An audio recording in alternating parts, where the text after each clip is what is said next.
السلام علیکم ورحمۃ اللہ وبرکاتہ۔ آپ تمام ناظرین کا اسلامک نالج یوٹیوب چینل میں خوش آمدید۔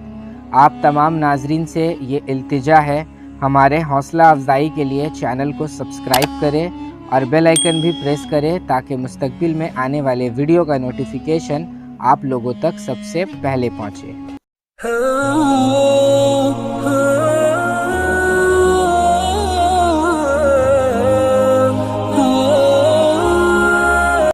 قرآن کریم زمانہ جاہلیت کی برائیوں میں سے ایک اور برائی کو یوں بیان کرتا ہے، حالانکہ جب ان میں سے کسی کو بیٹی کے پیدا ہونے کی خبر ملتی ہے تو اس کا منہ غم کے سبب کالا پڑ جاتا ہے، اور اس خبر بد سے جو وہ سنتا ہے لوگوں سے چھپتا پھرتا ہے اور سوچتا ہے کہ آیا ذلت برداشت کر کے لڑکی کو زندہ رہنے دے یا زمین میں گاڑ دے۔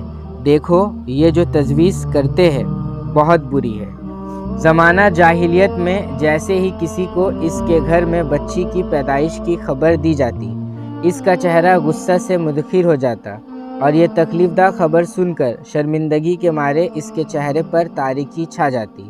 یہ خبر اسے اس قدر بری لگتی کہ وہ لوگوں کا سامنا کرنے سے شرماتا اور اسے یقین ہو جاتا کہ اسے دو کاموں میں سے ایک کام کرنا ہی ہوگا، یا تو بچی کو زندہ رکھ کر معاشرے میں ذلت اور رسوائی کی تکلیف برداشت کرتا رہے، یا پھر اسے بچی کو زندہ درگور کر کے شرمندگی کے داغ کو دھو لے۔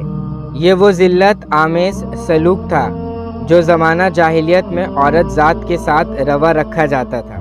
عورت کی یہ تذلیل و توہین صرف زمانہ جاہلیت کے عربوں کے یہاں نہیں بلکہ روم اور فارس کی سلطنتوں میں بھی عورت کے ساتھ اس قسم کا سلوک کیا جاتا تھا۔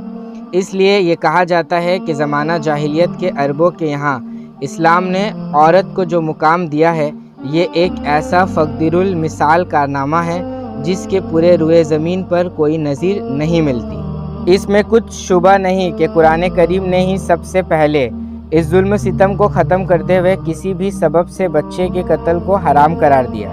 اللہ تعالیٰ کا قرآن میں ارشاد ہے، اور ناداری سے اپنی اولاد کو قتل نہ کرنا، کیونکہ تم کو اور ان کو ہم ہی رزق دیتے ہیں۔ گویا اللہ تعالیٰ زمانہ جاہلیت کے لوگوں سے کہہ رہے ہیں کہ تم اپنی اولادوں کو کیوں قتل کرتے ہو؟ میں ہی تمہیں اور تمہاری اولاد کو رزق دیتا ہوں۔ کیا تم دیکھتے نہیں کہ زمانہ تمہارے لیے سینکڑوں قسم کی تر و تازہ کھانے کی چیزیں لیے ہوئے ہے؟ کیا تم غور نہیں کرتے کہ آسمان تمہارے لیے حرکت کر رہا ہے، اور اس میں چلتے بادل تمہاری نفع رسانی کے لیے برف اور پانی برساتے ہیں؟ زمین پر لاکھوں قسم کے نباتات کو میرے سوا کس نے اگایا؟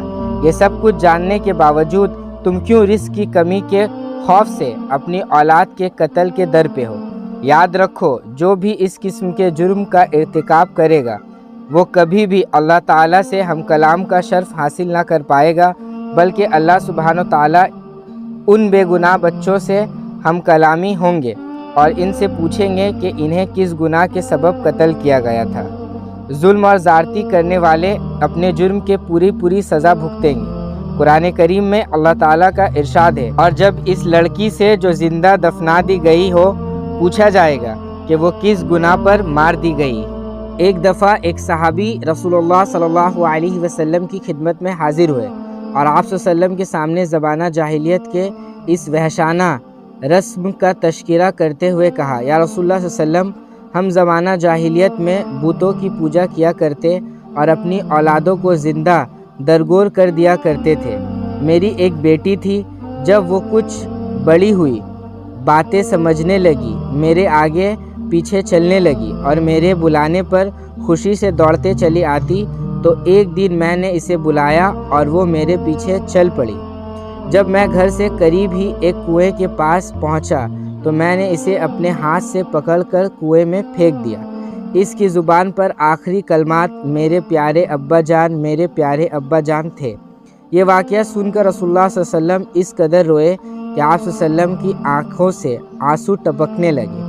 حاضرین مجالس میں سے ایک آدمی نے قصہ بیان کرنے والے سے کہا، تو نے رسول اللہ صلی اللہ علیہ وسلم کو غمگین کر دیا۔